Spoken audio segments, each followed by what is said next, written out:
जोडून या धन उत्तम व्यवहारे उदास विचारे वेच करी उत्तमची गती तो एक पावेल उत्तम भोगेल जीव खाणे। प्रस्तुत कीर्तनरूपी सेवेकरिता निवडलेला अभंग यच्चे यावत जडजीवांचा उद्धार करण्याकरिता आपला ध्येय अखंड तिजविणारे देहोचे सुप्रसिद्ध साधू जगद्गुरु जगदवंदनी श्रीमंत श्री तुकाराम महाराज यांचा आणि बहुतेकांच्या परिचयाचा। अभंगावर बोलण्यापूर्वी थोडासा परिहार। कशानिमित्त कीर्तनाचा कार्यक्रम इथं बसलेल्या भाविकांना या गोष्टीची पूर्ण कल्पना आहे, तरी पण सांगणे हे वक्त्याचा आद्य कर्तव्य ठरतया न्यायानं श्री महिपुते भीमराव मुंडे, सुधाकर महिपती मुंडे, श्री गोपाळ महिपती मुंडे, श्री ईश्वर महिपती मुंडे या मुंडे परिवाराकडून या वास्तुशांतीच्या कार्यक्रमानिमित्त मला हे मिळालेलं निमंत्रण माझे परम आदरणीय परमपूज्य गुरुवर्य वेदांताचार्य अर्जुनजी महाराज लाडगुरुजींच्या आज्ञेनं आमच्या महिपती बाबा मुंडे यांनी त्यांच्या परिवाराच्या तर्फे वास्तुशांतीच्या कीर्तनानिमित्त मला हे कीर्तनाचं दिलेलं निमंत्रण। त्यामुळे तुम्हा मायबाप श्रोत्यांचा मला प्रथमतः दर्शनाचा झालेला लाभ या संबंधाने उपस्थित सर्व महाराष्ट्रातील दिग्गज मंडळी, दोन्ही मृदंगाचार्य महाराज, इकडचे सगळे आदरणीय ज्येष्ठ श्रेष्ठ टाळकरी मंडळी, गायनाचार्य ज्येष्ठ श्रेष्ठ, इकडचेही सगळे मंडळी, माझ्या गुरुजींच्या कीर्तनाला सतत साथ करणारे सगळे ज्येष्ठ श्रेष्ठ मंडळी, सगळ्यांच्या चरणावर नतमस्तक होतो। लांब लांबून आलेले सगळे जानते पारमार्थिक प्रथमतः येथील गुणीजननी महाराज मंडळींना नारदाच्या गादीवरून मनोभावे वंदन करतो।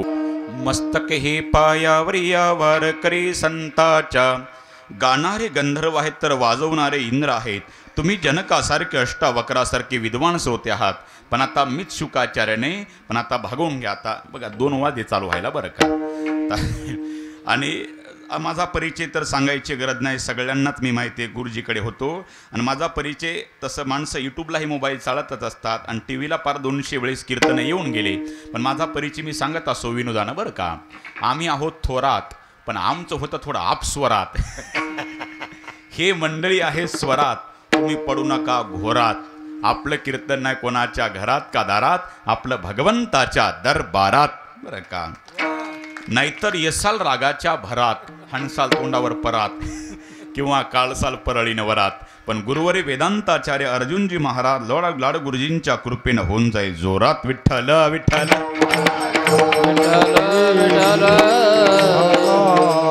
त्यात आमचे आदरणीय महिपती बाबा मुंडे यांच्यामुळे ही तुमची माझी पहिलीच झाली भेट, आणि त्यात मी कीर्तनही करणार नाही लेट, उघडतो माझ्या बुद्धीचं गेट, कारण की आत्ताच्या युगात चालतं नेट, म्हणून अभंगावर येतो थेट विठ्ठल विठ्ठल।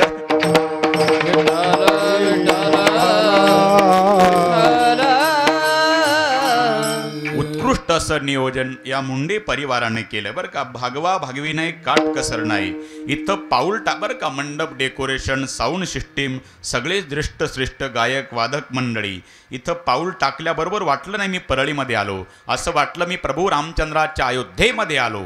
इतकं उत्कृष्ट नियोजन या मुंडे परिवारांनी केलं, म्हणून त्या परिवाराला मी धन्यवाद देतोच। एखाद्या श्रीमंत बापानं आपल्या एकुलत्या एक लाडक्या लेकीचं लग्न जसं थाटात लावावं, तसा हा वास्तुशांतीचा कार्यक्रम तेवढ्या ताकदीने केला, म्हणून मुंडे परिवाराला मी धन्यवाद देतोच। पण या मुंडे परिवाराच्या निमंत्रणाला मान राखून काही श्रोत्यांनी लांबून येऊन या कार्यक्रमाचं सौंदर्य वाढवलं, म्हणून आलेल्या श्रोते मायबापालाही या मुंडे परिवारातर्फे मी धन्यवाद देतो। विठ्ठल विठ्ठल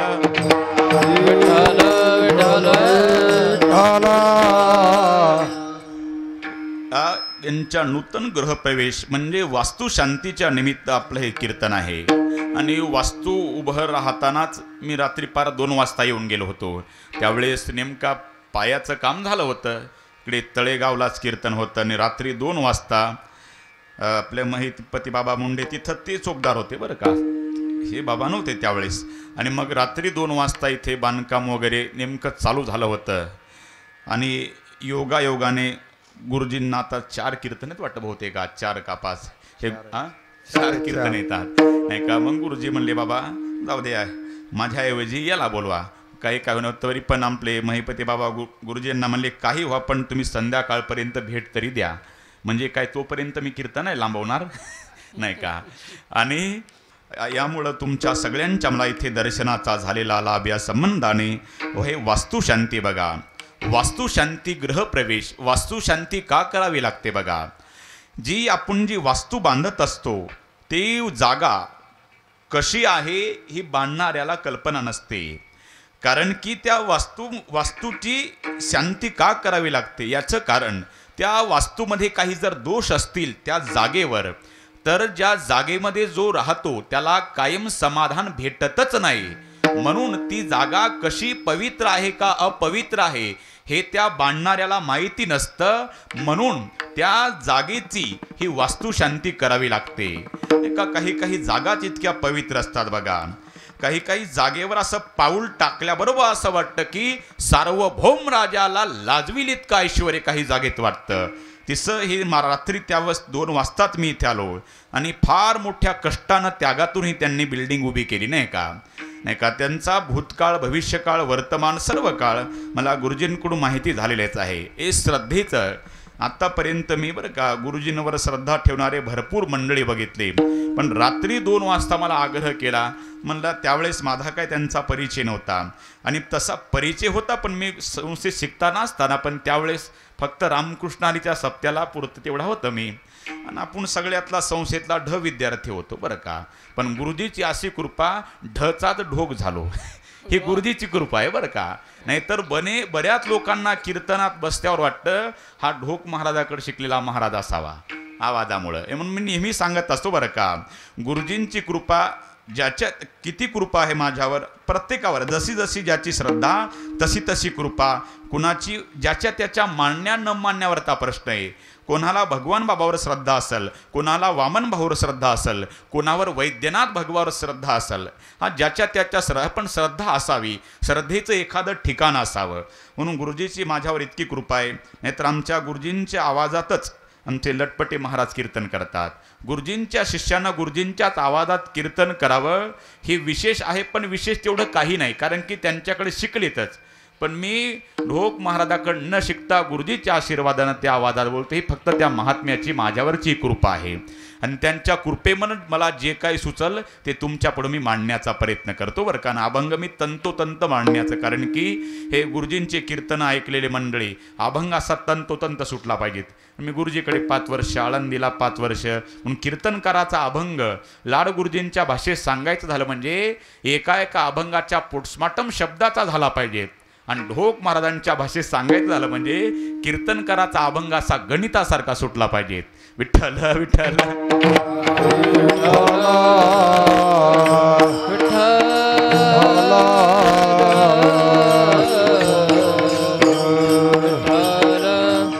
तसं या परिवारावर गुरुजी नाही का, पत्रिकेवरही गुरुजींचा फोटो, घरातही गुरुजींचा फोटो, त्यांच्या काळजातही गुरुजींचा. ज्यावेळेस मी कीर्तनात नाव घेतलं ते मागं त्यांच्या तळेगावला हातात चोपदारकीची काठीण, डोळ्याला धार लागल्या. म्हणलं एवढी व्यक्ती गुरुजींवर प्रेम करणारी. मी रात्री 2 वाजतानंतर गुरुजींकडे गेल्यावर सांगितलं. गुरुजी म्हणजे बाबा ज्याची त्याच्या श्रद्धेचा भाग आहे बघा. हे बघा श्रद्धा फार महत्त्वाची. परमार्थामध्ये श्रद्धावान लभते ज्ञानम नाही का. जे हरिपंडिताला भेटलं नाही ते गावबाला भेटलं. गावबा फक्त पोळ्या खायच्या उद्देशानं गेला होता, पण उरलेला राहिलेला ग्रंथ त्याच्या हातानं रामायण लिहावा लागला. ही ज्याच्या त्याचे बघा. फक्त श्रद्धा महत्त्वाची. देव ज्याचे त्याची वेगळी असू द्या, पण श्रद्धा कृपा ही फार महत्त्वाची आहे. जशी जशी ज्याची श्रद्धा तशी तशी देव प्रत्येकावर कृपा करत असतो बरं का. नाहीतर मी एक उदाहरण सांगत असतो बरं का. एका चौकामध्ये दोघांनी 2 टाक्या ठेवल्या. एकानं 500 लिटर पाण्याची रिकामी टाकी ठेवली आणि एकानं 1000 लिटर रिकामी टाकी ठेवली. रात्री 2 वाजताच्या सुमारास मुसळधार पाऊस पडला. मुसळधार पाऊस पडल्याच्या नंतर झालं काय, 500 लिटरची जी टाकी होती तीही पाणी भरून पाणी खाली सांडत होतं आणि 1000 लिटरवाल्याची टाकी भरली त्याच्यातूनही पाणी सांडत होतं. पण झालं काय, सकाळी उठल्याच्या नंतर 1000 लिटर टाकी भरलेलं देवाला धन्यवाद देत होतं. देवा किती माझ्यावर उपकार, माझी 1000 लिटरची टाकी भरून पाणी खाली सांडत होतं. एवढी कृपा केली देवा तुम्ही माझ्यावर. पण जे 500 लिटर पाणीवाला होता ना, त्याची टाकी भरली होती, पाणी सांडत होतं, पण ते देवाला शिव्या घालत होतं. देवा माझी 500 लिटरचीच का भरली, त्याची 1000 लिटरची भरली. देव म्हटला बाबा तुझं पात्रच 500च आहे, मी पाणी कुठून 1000चं टाकू त्याच्यात. कळलं ना माझा दृष्टांत तुम्हाला.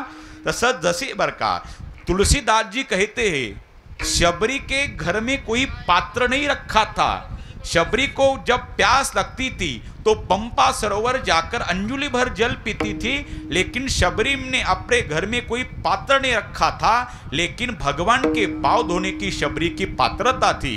हमारे घर में तो पात्र बहुत है, लेकिन भगवान के पाँव धोने की पात्रता नहीं.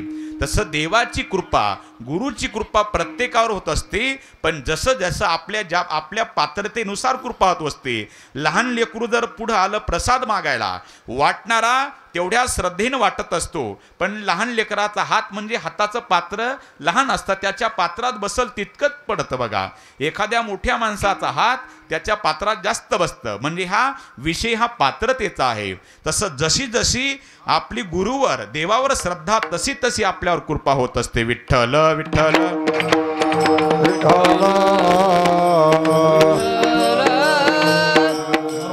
या वास्तूची शांती बघा.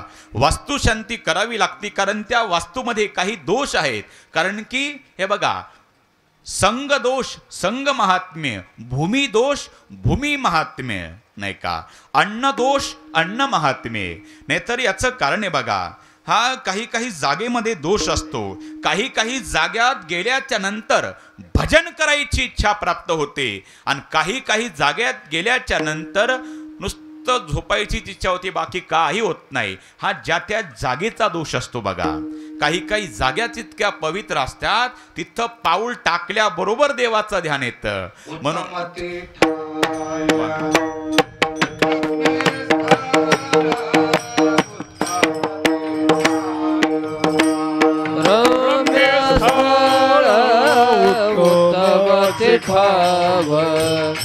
रम्य स्थळ उत्तम ते ठाव.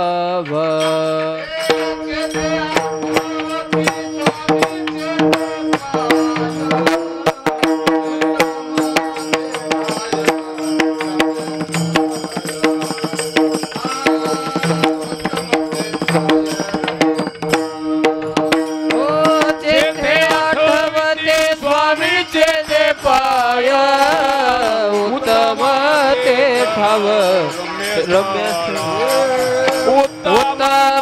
ते ठाव रम्य स्थळ. ते स्थळ चांगलं आहे जिथं स्वामीचे पाय आठवतात, ती जागा पवित्र आहे. म्हणून भूमी दोष भूमी महात्म्य. नाहीतर रामायणातला प्रसंग बघा, तुम्ही सगळे रामायणाचे भोगते आहात बघा. रामायणातला असा प्रसंग आहे, ज्यावेळेस त्या 14 वर्षाच्या वनवासाच्या काळामध्ये आगे राम लखन मुनिपाचे, पुढे प्रभू रामचंद्र चालतात, त्यांच्या मागे सीता मैया चालते, आणि त्यांच्या मागे लक्ष्मणजी चालतात. पण एक दिवसचा प्रसंग, त्या 14 वर्षाच्या वनवासाच्या काळात एक दिवसची अशी चालण्याची यात्रा होती. एका दाट पाल्याच्या झाडाखाली प्रभू रामचंद्र, सीता मैया आणि लक्ष्मणजी बसते, आणि एकाएकी लक्ष्मणाच्या डोळ्याला धारा लागल्या. देवानं सांगितलं, काय झालं लक्ष्मणा? काय नाही दादा, आपण आता जंगलातून येत होतो ना, त्या एका विशिष्ट जागेत जात असताना माझ्या मनात वाईट विचार आले. काय? त्या जागेतून असं वाईट विचार आले, मी विचार केला, वनवास माझ्या दादाला श्रीरामाला आहे, त्यांच्यासोबत त्यांची पत्नी सीतामैया जाणं हे साहजिक आहे, पण मी विनाकारण का वनवासात आलो असेल, विनाकारण माझा फुकट हेलपाटा झाला तरी का असेल, असे वाईट विचार दादा या 14 वर्षाच्या वनवासाच्या काळात कधीच आले नाही. पण त्या जंगलातून जात असताना माझ्या मनात असे वाईट विचार आले, म्हणून लक्ष्मणाच्या डोळ्याला धारा लागल्या. लक्ष्मणानं त्यांचं दुःख व्यक्त केले की इकडे सीतामैयाच्या सुद्धा डोळ्याला धारा लागल्या. सीते तुला काय झालं रडायला? देवा माझी पण तीच अवस्था आहे. म्हणजे त्याच वेळेला ज्यावेळेस लक्ष्मणजी भाऊजीला ज्यावेळेस तसे विचार आले, त्याच वेळेला मला सुद्धा विचार आले. मी विचार केला, वनवास माझ्या पतीला आहे, त्यांच्यासोबत मी साहजिक आहे. ह्या लक्ष्मण कशाला पाठवला असेल सोबत? कदाचित कैकेयीचं काही राजकारण नाही ना याच्या माग? असे वाईट विचार आले आयुष्यात. कधी तुमच्या या भावामुळं कधी वाईट विचार माझ्या करता आले नाही. भावासारखं माझं यांच्यावर श्रद्धा आहे, तरी पण लक्ष्मणाबद्दल मला एवढे वाईट विचार का आले देवा? हा प्रश्न सीतामय्यानं रामचंद्र प्रभूला केला आणि लक्ष्मणजीनं रामाला सांगितलं की माझ्याही मनात असे वाईट विचार आले. वनवास रामाला आहे, सीता साहजिक आहे, मी तुमच्या सोबत का आलो असेल याचं उत्तर द्या. त्यावेळेस सीता मातेचं आणि लक्ष्मणाचं उत्तर प्रभू रामचंद्रानं एकाच वाक्यात सांगितलं, हे बघ लक्ष्मणा, तुलाही रडायची गरज नाही. आणि बघ सीते, तुलाही रडायचं गरज नाही. तो तुमचा दोष नाही, त्या जागेचा दोष आहे. आपण त्या जागेतून येतो होतो ना, तिथं सुंद आणि उपसुंद हे दोन राक्षस, तिथं त्यांच्या रक्तानं माखलेली ती भूमी होते, त्यांचे वाईट विचार होते. पण तेवढ्या काळामध्ये आपण चालत असताना तिथं तुमचे वाईट विचार हे तुमचा दोष नाही, त्या जागेचा दोष आहे. असे जागेमध्ये दोष आहेत का दोष नाहीत हे त्या वास्तू बांधणाऱ्या व्यक्तीला माहीत नसतं. म्हणून त्याच्याकरता ही वास्तू शांती करावी लागते. यालाच म्हणतात भूमी दोष भूमी महात्म्य, अन्न दोष अन्न महात्म्य. काहीच अन्न खाल्ल्याच्या नंतर भजन करायची वृत्ती प्राप्त होते आणि काहीच अन्न खाल्ल्याच्या नंतर चोऱ्या करायची इच्छा होते बघा. नाहीतर एक संन्यासी भगव्या वेशाचा दारातून जात असताना त्या माऊलीनी बिचारीनं बोलवलं, बाबा 2 घाट जेवण करता का? 2 घाट जेवण करता का म्हणून त्या मावशीने बिचारीनं बोलवलं आणि मिष्टान्नाचं ताट वाढलं. श्रीखंड, बासुंदी, लाडू, गुलाबजाम, मुगाचे पापड, लोणचं तुम्हाला आठवत येते. आणि वाढल्याच्या नंतर त्या संन्याशानं जेवणही केलं. पण चांदीचं ताट होतं, चांदीची वाटी होती, चांदीचा तांब्या होता. संन्यासाच्या मनात जेवताना वाईट विचार आला, अरे तांब्या काही नेऊ शकत नाही, परातही नेऊ शकत नाही, वाटी खिशात बसते माझ्या, नाही झोळीत तर वाटी बसणारच. संन्यासानं जेवण झाल्याच्या नंतर ती चांदीची वाटी घेतली आणि झोळीत टाकली. संन्यासाला नमस्कार केला त्या माऊलीने बिचारीनं. संन्यासी निघाला. जसं जसं संन्यासाचं ती झोपडी जवळ जवळ आला, संन्याशानं विचार केला, माझ्या झोळीमध्ये नेमकं काय वजनाची, बघितलं ही चांदीची वाटी नेमकी मी का घेतली असेल? आयुष्यात मी नया पैशाला कुणाच्या सुतळीच्या सड्याला हात लावला नाही, पण आज माझी वृत्ती का झाली? संन्याशानं ती वाटी घेतली, संन्याशाच्या डोळ्याला धारा लागल्या आणि ती संन्याशानं ती वाटी घेतली. ज्या घरी, ज्या माऊलीच्या घरी बिचारा तो संन्याशी जेवला होता, हाक मारली, मावशी बाहेर या. काय नाही बाबा तुम्हीच आत या. संन्याशाला आत बोलवलं. संन्याशाने विचारलं, तुमच्या घरी मी जेवण केलं, पण वाईट विचार कसे आले मला कळालं नाही. हे तुमची चांदीची वाटी मी चोरून आणली, राहू द्या बाबा राहू द्या, आणखी तुम्हाला तांबे चांदीचा देते. म्हणजे ते घेण्याकरता नाही, तुम्हाला ही चांदीची वाटी वापस देण्याकरता आलो. हे घ्या तुमची तुम्हाला वाटी. पण नाही नाही बाबा, आणखी भरपूर वाटे आहेत आमच्या घरी. बरं मावशी, एका प्रश्नाचं उत्तर द्या. काय? तुमचे मालक करतात नेमके काय? आमचे मालक चोऱ्या करतात. चोऱ्या? 12 वर्षापासून चोऱ्या करतात ते, 12 वर्षापासून. मग आज त्यांचं 12व्या वर्षातला हा शेवटचा दिवस, त्यांचा तपपूर्ती सोहळा आहे. ते म्हटले एखाद्या संन्याशाला, वारकऱ्याला तो उन्हाला तरी जेवू घाल, म्हणून मी तुम्हाला आज जेवू घातलं.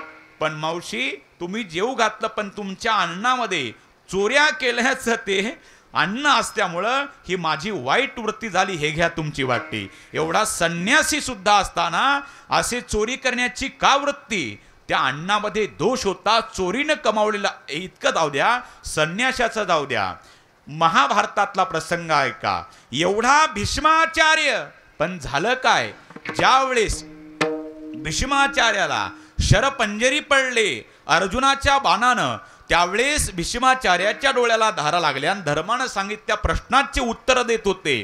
त्यावेळेस द्रौपदीने विचारलं, आचार्य ज्या वेळेस माझं वस्त्रहरण चालू होतं त्यावेळेस तुम्ही मान खाली घातली, आणि आता या कुरुक्षेत्राच्या रणभूमीवर तुम्ही एवढे चांगले विचार, डोळ्यालाही धारा लागल्या आणि सगळ्या प्रश्नाची उत्तर देतात. याचं कारण काय? त्यावेळेस सांगितलं द्रौपदे, त्यावेळेस मी दुर्योधनाचं अन्न खाल्लं होतं म्हणून माझे तसे वाईट विचार झाले. मग आता पवित्र विचार का झाले? आता माझ्या अर्जुनाच्या बाणानं मी पवित्र झालो म्हणून असे मी मला चांगले विचार आले. यालाच म्हणतात अन्न दोष अन्न महात्म्य, भूमी दोष भूमी महात्म्य, संग दोष संग महात्म्य. नाही का? बैसता चोरापासी तैसीच होय बुद्धी, देखताचे चिंधी मन धावे, देखताची चिंधी मन धार देखताचे चिंधी, मन धार देखताचे चिंधी.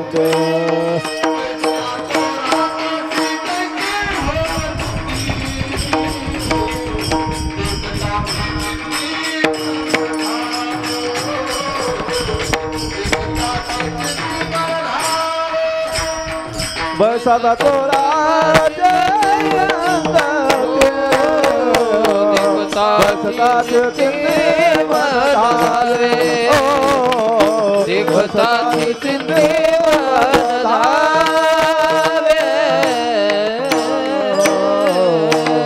बैसता चोरापासी तैसीच होय बुद्धी, देखताची चिंधी मन धावे. याला म्हणतात संग दोष संग महात्म्य, अन्न दोष अन्न महात्म्य. तसा आजचा भूमी दोष भूमी महात्म्य. या भूमीचं महात्म्य चांगलं आहे, कारण की बघा या भूमीत आल्याच्या नंतर तुम्हा मला भजन करायची इथं इच्छा झाली म्हणून या जागेत ही वास्तुशांतीचा कार्यक्रम आहे. आणि अभंग तुकोबारांचा जोडून या धन उत्तम व्यवहारे. बरं का? 4 पुरुषार्थामध्ये अर्थ हा 2 क्रमांकाचा पुरुषार्थ आहे. धर्म अर्थ काम आणि मोक्ष. या 4 पुरुषार्थामध्ये अर्थ हा 2 क्रमांकाचा पुरुषार्थ आहे. ज्याच्या स्वर बंद करा का? अर्थ हा 2 क्रमांकाचा पुरुषार्थ आहे. ज्याच्या जीवनात अर्थ आहे त्याच्या जीवनाला अर्थ आहे. अर्थ त्याच्या जीवनाला आहे. हे बघा, ज्याच्या जीवनात अर्थ आहे ना त्याच्या जीवनाला अर्थ आहे. ज्याच्या जीवनात अर्थ नाही त्याच्या जीवनाला अर्थ नाही. म्हणून माणसाची नावं पैसा बदलत असतो. पैसा तेरे 3 नाम, परशा परशु परशुराम. नाही का? पैसे नसले ना माणसं म्हणतात ए परशा चाला अमुक अमुक पाटलाच्या उसात कोयते घेऊन ऊस तोडायला. का? परशाकडे पैसे नाहीत, परशा ऊस तोडायला. आणि थोडेसे 4-2 पैसे आले, चला परशुराम पाटील, चला परशुराम पाटील, पिक्चरच्या टाकीत आपण पिक्चर बघायला जाऊ. आणि थोडेसे जास्त पैसे आले, चला परशुराम पाटील चला यात्रेला आपण जाऊ. हे कोणी बदलवलं? धनवंता लागे, धनवंता लागे, धनवंता लागे, धनवंता लागे. मान्यता हे जगी, सर्व मान्यता हे जगी, सर्व मान्यता हे जगी,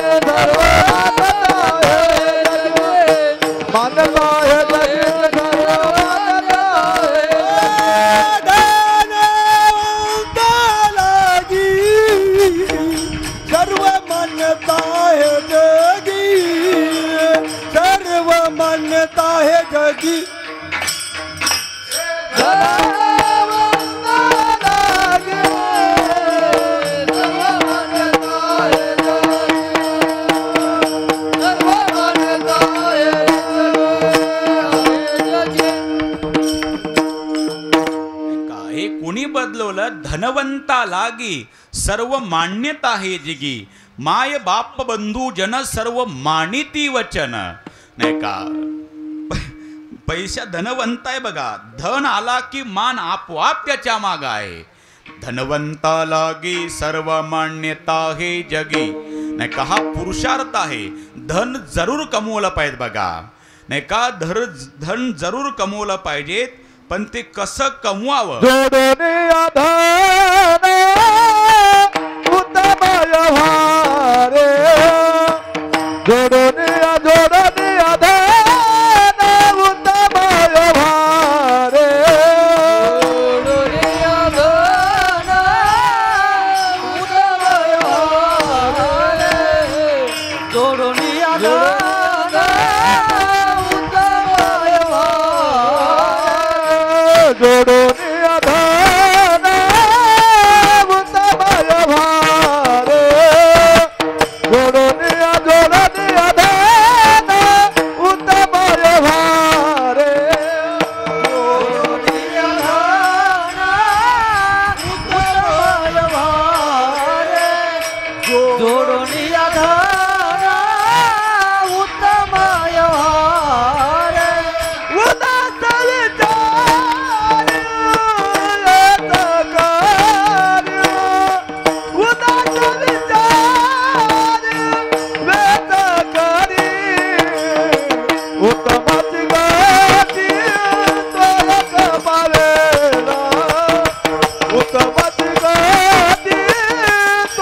जोडून या धन उत्तम व्यवहारे उदास विचारे वेच करी.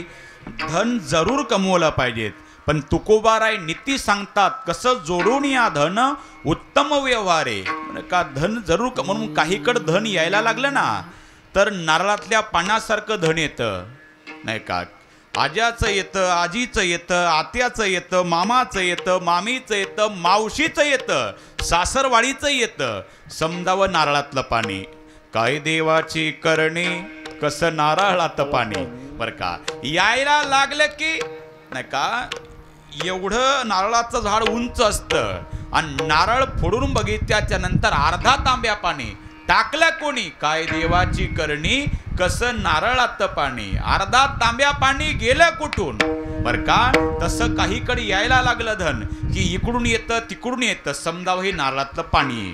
पण जायला लागलं ना कवटाच्या फळासारखं दात खातं. ते कवटाचं फळ तुम्ही हत्तीला खाऊ घाला, हत्ती तसंच गिळत असतो, गिळे नाका. पण प्रातर्विधीला तसंच्या तसं बाहेर पाडतं. एक सुशिक्षित म्हटला का हो महाराज, हत्तीनं तर कवटाचं फळ खाल्लं आणि तसंच्या तसंच बाहेर पडलं. अरे ते फोडून बघ, आतला तसंच्या तसंच बाहेर पडतं, पण फोडल्याच्या नंतर आतला गर कुठं गेला गायब होतो, कोणाला दिसत नाही. नाही का हत्तीला काय फायदा, लेका फायद्यावर टपलेला कवट फोडून बघ आतला गर गेला कुठं हे हत्तीच्याही ध्यानात येत नाही. तसं काहीच जातं कुठे घरमालकाच्याही लक्षात येत नाही. असं होऊ नये म्हणून जोडून या धन उत्तम व्यवहारे उदास विचारे वेच करे. उत्तम व्यवहारे बरं का. उत्तम व्यवहारे का शब्द वापरला याचं कारण दुसरा पण व्यवहार असला पाहिजे. त्याला अन्यायोपार्जितम द्रव्य म्हणतात नाही का. त्याला ब्लॅक अँड व्हाईट म्हणतात आपल्या भाषेत, काळं धन 2 नंबरचं नाही का. म्हणून विचार करा, अन्यायोपार्जितम द्रव्यम 10 वर्षांनी तिष्ठती प्राप्त तू 11 वर्ष सम्मूलंच विनश्यती. अन्यायानं कमवलेलं धन शास्त्र सांगतं 10 वर्ष टिकतं. 11वं सुरू झालं की त्याचा नाशाला प्रारंभ होतो बघा. विठ्ठल विठ्ठल.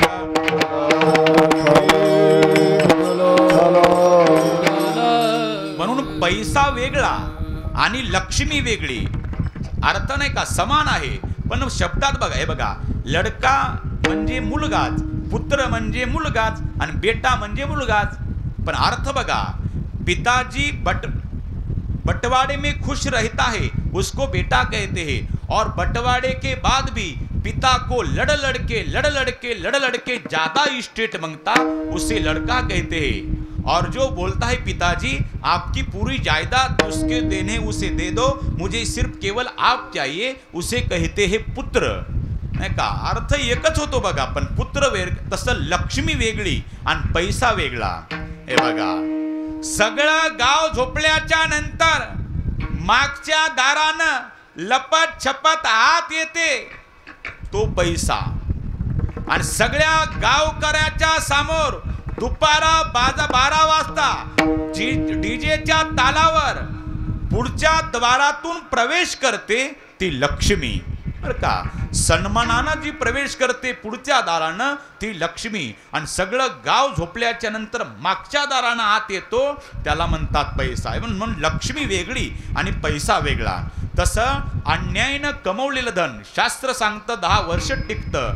अन्यायोपार्जितम द्रव्यम 10 वर्षांनी तिष्ठती, पण प्राप्त तू 11 वर्ष सम्मूलंच विनश्यती. म्हणून असं होऊ नये म्हणून जोडून या धन उत्तम व्यवहारे नाही का. उत्तम व्यवहारानं धन कमवलं पाहिजेत. उत्तम व्यवहारानं धन कमवलं पाहिजे तुम्ही म्हणता नाही का. पण उत्तम व्यवहाराने जर धन कमवलं, जोडून या धन उत्तम व्यवहारे आणि उदास विचारे वेच करी नाही का. उदास विचारे का शब्द वापरला, कारण की काही माणसं दान करतात पण पठ्ठ्यानं दिलं असं वाटू नये म्हणून शब्द आहे उदास विचारे वेच करी. माणूस उदास कधी होतो, 2 गोष्टींना उदात असतो. मिथ्या ज्ञान आणि असंबंध या 2 गोष्टीमुळे माणूस उदास होतो बघा. त्याचा आपला संबंध नाही असं कळल्याच्या नंतर माणूस उदास होतो. आणि बघा, धनाचा शेवटी आपला शेवटच्या वेळेला काही उपयोग होत नाही. नाहीतर हे जर तुम्हाला बघायचं असेल तर तुम्ही मरून बघा. त्या दिवशी बघा नाही का, ते इकडची घटना नाही. पूजनीय बाबा महाराज सातारकर सांगायचे बघा उदाहरण. मुंबईची घटना. ते मुलगा राहत होता आणि गावाकडे खेडेगावात एक आई वारली आणि आईच्या हातामध्ये ते 10-10 तोळ्याच्या त्या सोन्याच्या पाटल्या 2-2, 4-4 लाखाच्या असेल, इतका आपल्याला हिशोब येत नाही, मेंदू बंद पडतील सोन्याचा हिशोब लावल्यावर आपण. आणि मग ते 5-5, 10-10 तोळ्याच्या सोन्याच्या पाटल्या आई गेली, भिंतीला टेकवली. टेकवल्याच्या नंतर गावाकडल्या मुलानं मुंबईच्या भावाला फोन लावला, अरे दादा आपली आई गेली. निघाला तुकडून. आता उजव्या हाताला हा गावाकडला मुलगा आणि गावाकडली सून. हा मुंबईहून आला आणि त्यानं म्हातारी आई भिंतीला टेकवलेली बघितली आणि जो हंबरडा फोडला आणि आईचा कोपरापासून हात धरला. आई काढली पाटली. गावाकडल्या सूनने इशारा केला, रातपासून तोंडाला फेस येवस्तोर बोंबलता तिनं खुनवलं नवऱ्याला. ते बघा, ते मुंबईहून आलं, त्यानं काढली ना पाटली. तुम्ही काय बघता? यानं त्याच्या डबल आवाज काढला, आई. केली म्हातारी मोकळी. घेती काढून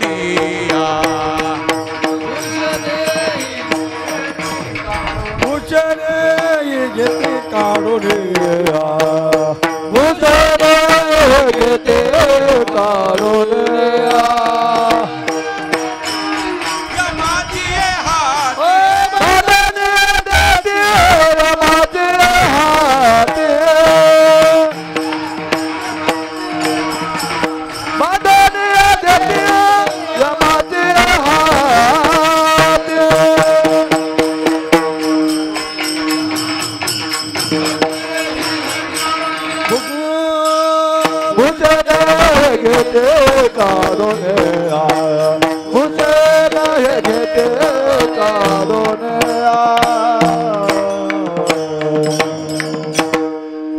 बांधून या देती यमाची हाती, भूषणही घेती काढून या. आवाज जरा क्लिअर करा बघा, चिरकायला आवाज जरा. देती यमाची हाती, भूषणही घेती काढून या. ऐशिया चोराचा कैसा विश्वास. नाही का, विचार करण्यासारखी गोष्ट आहे.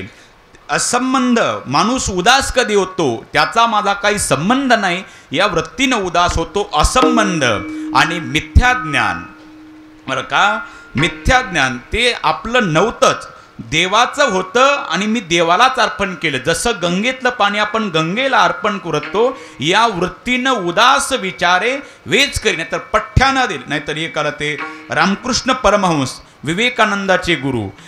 आणि मग त्यांच्याकडे एक असा श्रीमंत गेला, चांदीचे नाणे घेऊन गेला, 1000 नाणे, आणि म्हणला, स्वामीजी मी तुम्हाला दान देतोय, तुमच्याकडे ठेवा, पायावर अर्पण केले तुम्हाला मी.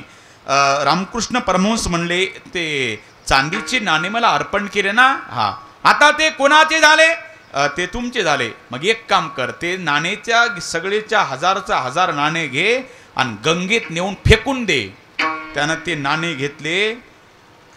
दुपारी 12 वाजता गेलं ते नदीकडे, रात्री 7 वाजता आलं. स्वामीजी म्हटले, का रे इतका उशीर केला? 5 सेकंदाचं काम होतं. ते 5 सेकंदाचं काम होतं खरं आहे, पण मग इतका वेळ का लागला? काय नाही स्वामीजी, मी ते फार कष्टानं कमवलं होतं. मी काय करायचो, एक सिक्का पाण्यात टाकायचो, तो तळाला जाईपर्यंत मी बघायचो, तो तळाला गेला की मी दुसरा टाकायचो. अशा वृत्तीनं दान केलेलं काय फायदा? अरे ते माझं होतं ना, मग तुला सांगितलं ना टाकायला, मग का टाकलं नाही?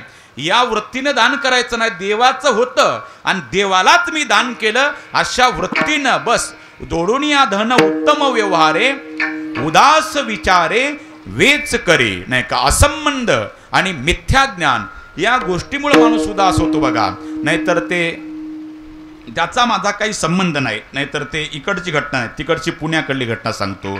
ते पेपरला आलं होतं, एकाच्या घरी सकाळी सकाळी ते बहादर गेला, चहा घ्या पाटील, घेतला आणि ते पेपर वाचत होतं. चहा पेता पेता, प्रवासी बस दिवे घाटामध्ये पलटी, 5 जण जखमी, 5 ठार. ठेवला पेपर खाली. अहो पाटील, ते पेपर मधले नाव वाचा. अहो काय वाचायचे, दररोज मुंगळ्यासारखे झाले माणसं. कितीतरी कोटीच्या वर लोकसंख्या गेली भारताची, मरू द्या. अहो पण ते ठार मधले नाव वाचा. काय वाचायचे? दररोजच मुंगळ्यासारखे माणसं मेलेच पाहिजेत? मरू द्या माणसं. किती कोटीच्या वर भारताची लोकसंख्या. पाटील पण ते थार मधली नावं. असं 2-4 वेळेस झाल्याच्या नंतर ते पेपर घेतला, नावं वाचली, 3ऱ्या क्रमांकाला याचा जावाई. उठून नका फेकला. आता मरू दे नका, आता संबंध कळला म्हणून माणूस 2 गोष्टींना उदास होतो. अगोदर भारताची लोकसंख्या किती झाली, मुंगळ्यासारखे माणसं झाले, मेलेच पाहिजेत. पण आता का? आता संबंध कळला म्हणून असंबंध आणि मिथ्याज्ञान या गोष्टीनं माणूस उदास होत असतो. म्हणून जोडोन्या धन उत्तम व्यवहारे उदास विचारे वेच करी. का हो महाराज, तुम्ही सांगण्याप्रमाणे आम्ही जोडोन्या धन उत्तम व्यवहारे उदास वृत्तीनं आम्ही जर दान केलं तर आम्हाला फायदा काय? उत्तमाची गती तो एक पावेल. उत्तमाची गती तो एक पावेल.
धन उत्तम व्यवहारे उदास विचारे वेच करी. उत्तमचे गते तो एक पावेल उत्तम भोगील जीवखाणी. माणूस जोडून या धन बस उदास विचारे वेच करी. उत्तम व्यवहारानं धन कमवावं आणि उदास विचारे वेच करी. ते माझं नव्हतं, देवाचं होतं, देवाला अर्पण करावं या वृत्तीनं दान करावं. उदास विचारे वेच करी. मी सांगून गेलो, माणूस 2 गोष्टीनं उदास होतो, असंबंध आणि मिथ्या ज्ञान. मिथ्या कळालं की माणूस उदास. नाहीतर ते मधुकरीला ते बुवा गेला. आता आम्ही 12 वर्ष मधुकरी मागितली आळंदीला. आणि मग ते मधुकरीवाला बुवा बिचारा गेला मधुकरीला. तिथं गेल्याच्या नंतर दारात उभा राहिला आणि आवाज दिला घरातल्या मावशीला, मधुकरी. ती मावशी बिचारी गेली घरात मधुकरी आणायला. दारात तुळशी वृंदावन होतं आणि तुळशी वृंदावनापाशी 1 रुपया खाली पडला होता. 1 रुपया. आणि त्या मावशीचं 5 वर्षाचं लेकरू 4-5 वर्षाचं असेल, KG1 KG2ला असेल, ते तिथं खेळत होतं. आता आई घरात गेली मधुकरी आणायला. तोपर्यंत या मधुकरीवाल्या बुवानं रुपया पडलेला बघितला. तो बुवा तिकडं त्या शिक्क्याकडं पैशाच्या जायला धावला.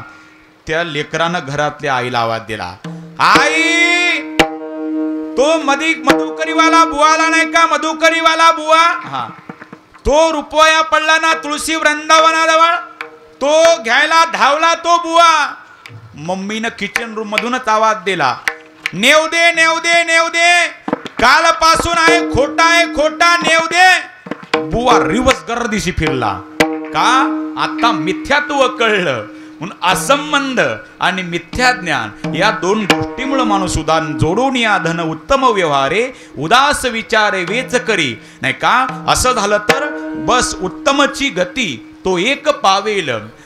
उदास विचारे वेच करी उत्तमची गती तो एक पावेल आणि उत्तम भोगील जीव खामी. नाही का? उत्तमची गती म्हणजे उदास विचारे वेच करी उत्तमची गती तो एक पावेल आणि उत्तम भोगील जीव खाणी. आता 4 प्रकारच्या खाणी आहेत: अंडज, जारज, स्वदेज आणि उद्भिज. अंड्यापासून जन्म होत का त्याला अंडज म्हणतात.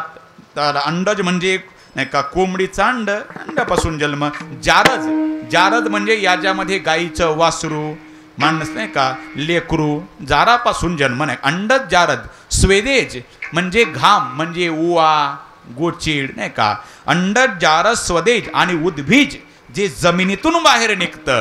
मग सगळेच झाडं आले, सगळेच पिकाले आपले जमिनीतून नाही का. त्यातली उत्तम खाणी म्हणजे नरदेह आहे नाही का. 21,600 श्वास या नरदेहाला दररोज लागत असतात बघा. म्हणून उत्तम खाणी, 4 खाणीमध्ये उत्तमची गती तो एक पावेल, उत्तम भोगील जीव खाणी. हा नरदेह सगळ्यात मोठी उत्तम खान आहे. उत्तम खान.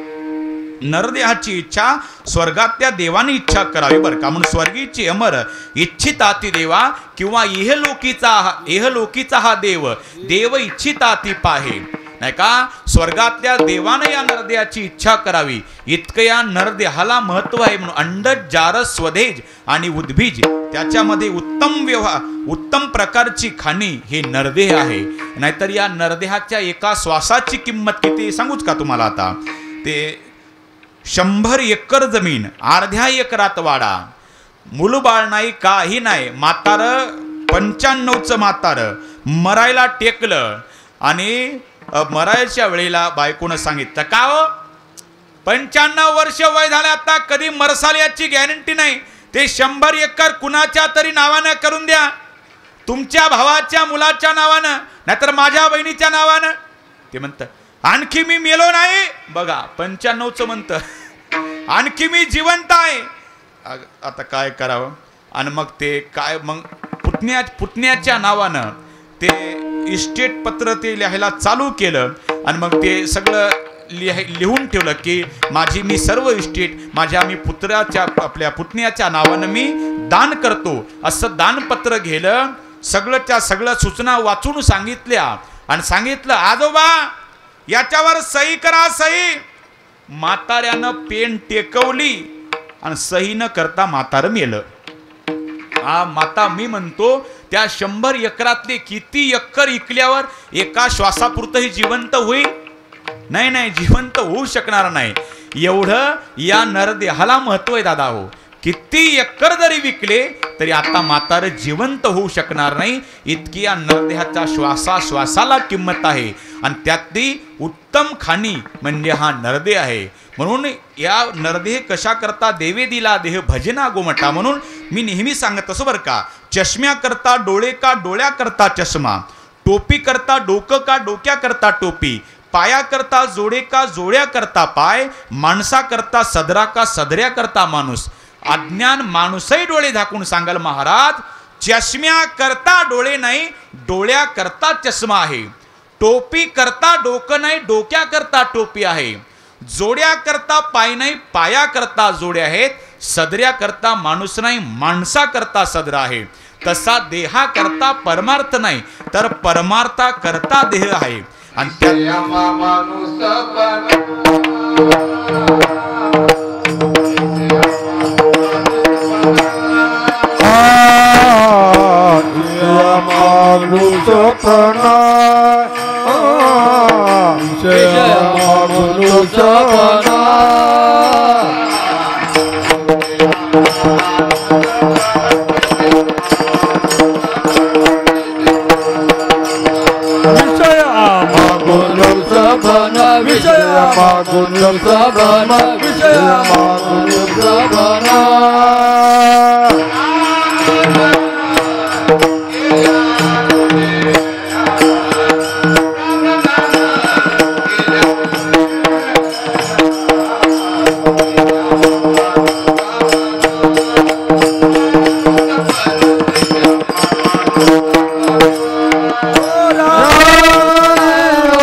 तैसे मनुष्यपणे बघा, या मनुष्य देहाची कोणीच याचा बरं का दुरुपयोग करू नये.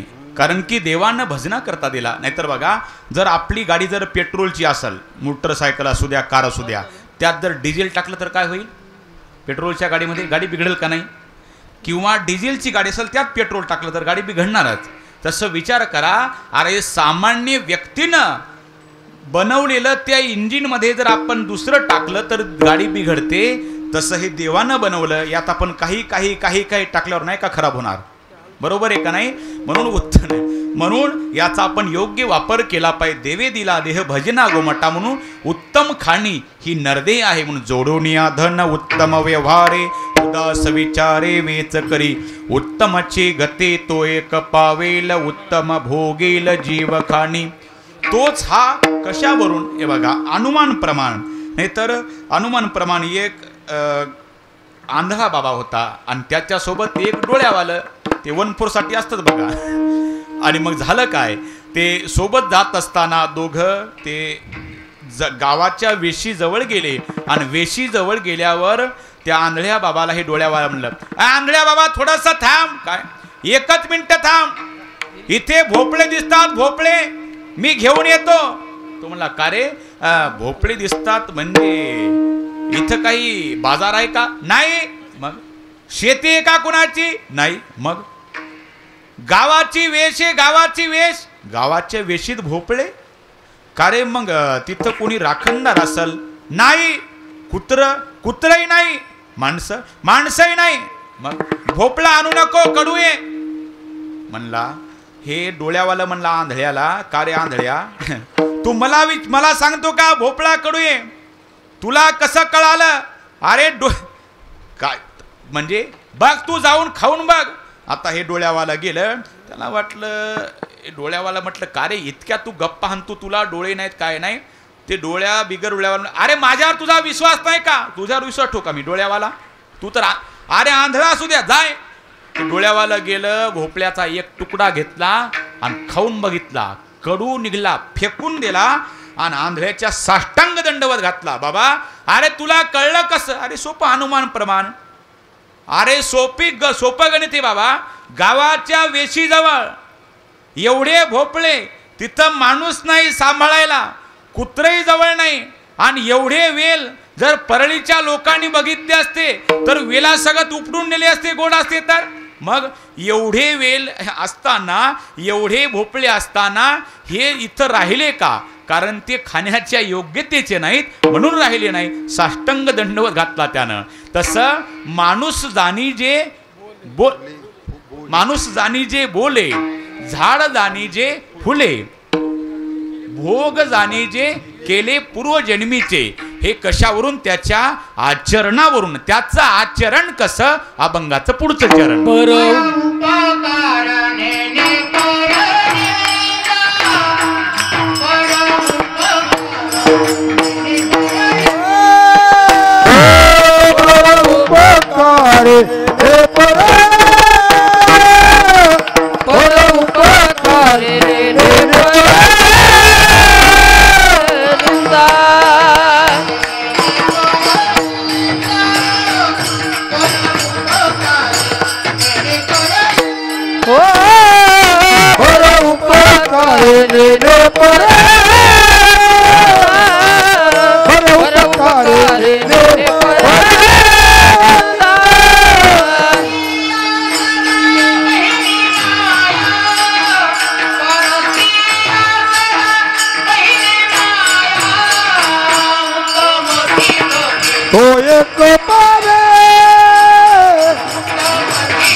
परोपकारे नेने परनिंदा परस्त्रिया सदा बहिणी माया. परोपकारे नेने परनिंदा, तो दुसऱ्यावर परोपकार करतो. पुण्य ते जाणारे भैनो परोपकाराचे. पुण्य परोपकार आणि पाप ते परपिडा. अनेक नाही जोडा दुजायासी. पुण्य कशाला म्हणतात आणि पाप कशाला म्हणतात? दुसऱ्यावर परोपकार करणे हे सर्वात मोठं पुण्य. दुसऱ्याला पीडा करणे हे सर्वात मोठं पाप आहे. म्हणून माणसानं कुणाला घाबरावं का न घाबरावं? पण माणसानं फक्त दोघाला जगात घाबरावं. कुणाला? एक बापाला घाबरावं आणि दुसरं पापाला घाबरावं. जो बापाला घाबरला त्याचा संसार सफल झाला आणि जो पापाला घाबरला त्याचा परमार्थ सफल झाला. बघा, दोन व्यक्तीला माणसानं घाबरावं, बापाला आणि पापाला. परोपकार नेणे परनिंदा. परोपकार हे बरं का, तुका म्हणे फार थोडा तरी परोपकार. माणसाने परोपकारी आपलं जीवन असावं. पण काही माणसं नाही का, काही जास्त व्याकरण शिकलेले. एक बहादरला तुका म्हणे फार थोडा. अरे फार थोडा नाही बाबा, तुका म्हणे फार नाही. तर फारच जमत नसल, थोडा तरी. हे बघा, तरी कधी येत असते? काही माणसं म्हणतात महाराज इतकं कळत नाही का? तरी पातेल्यात येते ती तरी नाही. तरी कधी नावीला जाणं येते असते बरं का.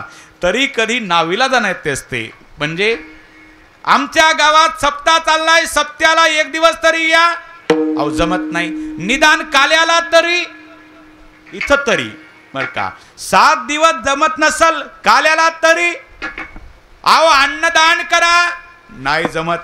निदान पाणी तरी नाही का, नाही का. अहो दूध द्या, नाही जमत. ताकाचे उपकार हरी करा. ताकाचे उपकार करी खरा. ताकाचे उपकार करी खरा. ताकाचे उपकार दयामध्ये सार. ताकाचे उपकार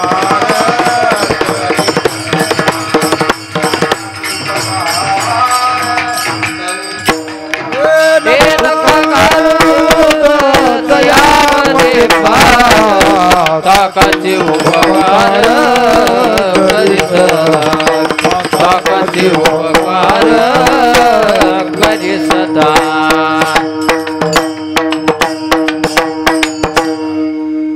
अन्नदान करा, नाही जमत. पाणी तरी, दूध द्या, नाही जमत. ताक तरी, तसं थोडा जमत नाही का. फार जमत नसल, थोडा तरी. पण तुका म्हणे फार थोडा तरी परोपकार नाही का. परोपकार माणसाने म्हणून परोपकार नेणे परनिंदा. हे बघा, निंदा, निंदे इतकं जगात काहीच वाईट नाही बघा. आणि निंदा ही जरूर झाली पाहिजे नहीं का. निंदा किसी की होती है जो जिंदा होते हैं, उन्हीं की निंदा होती है. अरे मरने के बाद तो सब तारीफ ही करते हैं. मरायच्या वेळेला बघा, ज्याचं आपलं आयुष्यात कधी पटलं नाही ते पण म्हणतं, त्याचे माझे फार जवळचे संबंध होते. त्याचं माझं आयुष्यात कधी जमलं नाही. का जमलं नाही? त्याला खोटं अजिबात पटत नव्हतं. लेका बैमाना म्हणून तुझं त्याचं जमलं नाही. तुला खरं पटत नव्हतं आणि त्याला खोटं पटत नव्हतं. नाही का? म्हणून बरं का, निंदा जरूर झाली पाहिजे. निंदा आपली जरूर झाली पाहिजे. जर नसल आपला निंदक तर त्याला मी म्हणतो त्याला झोपडी बांधून दिली पाहिजे आपल्या घराच्या समोर. त्याला 2 टाईमचं जेवण दिलं पाहिजे. त्याला चहा पाणी दिलं पाहिजे. काय होतं? निंदकापासी येती अशी सही पापे. नाही का? बिना कपडे धुवायचं म्हणल्यावर तो माझा सखा, निंदक तो माझा सखा, अमुचे कपडे धो तू फुका, अमुचे कपडे धो तू फुका. हे निंदक तो माझा सखा, हो तो माझा सखा, अमुचे कपडे धो तू फुका, अमुचे कपडे धो तू फुका.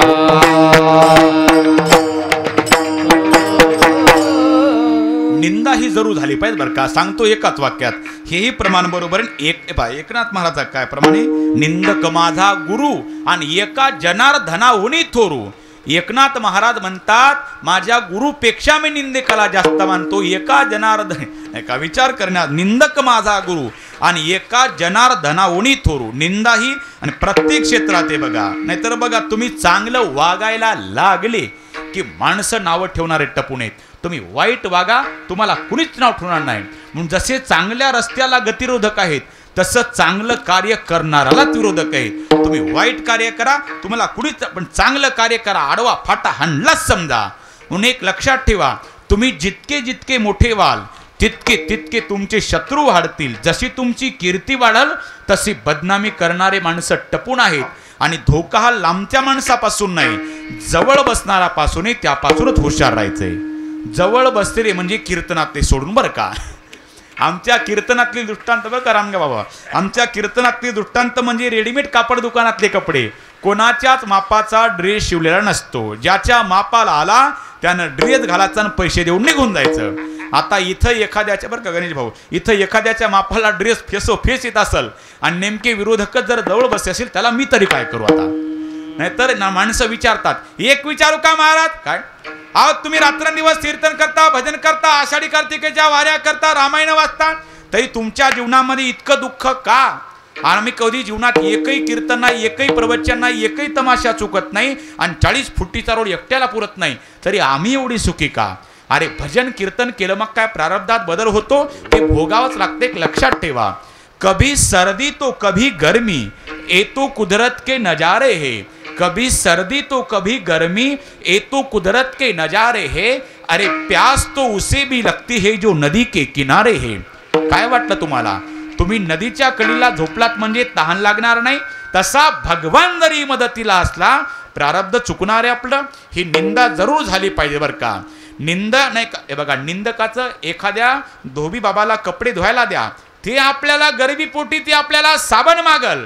पण निंदक इतका बिचारा साबणही मागत नाही आणि काहीच करत नाही आणि आपलं सगळं पाप धुवून काढतो निंदक. वा वा. धोणे करती पातकाची धोणे, करती पातकाची धोणे, करती पातकाची धोणे.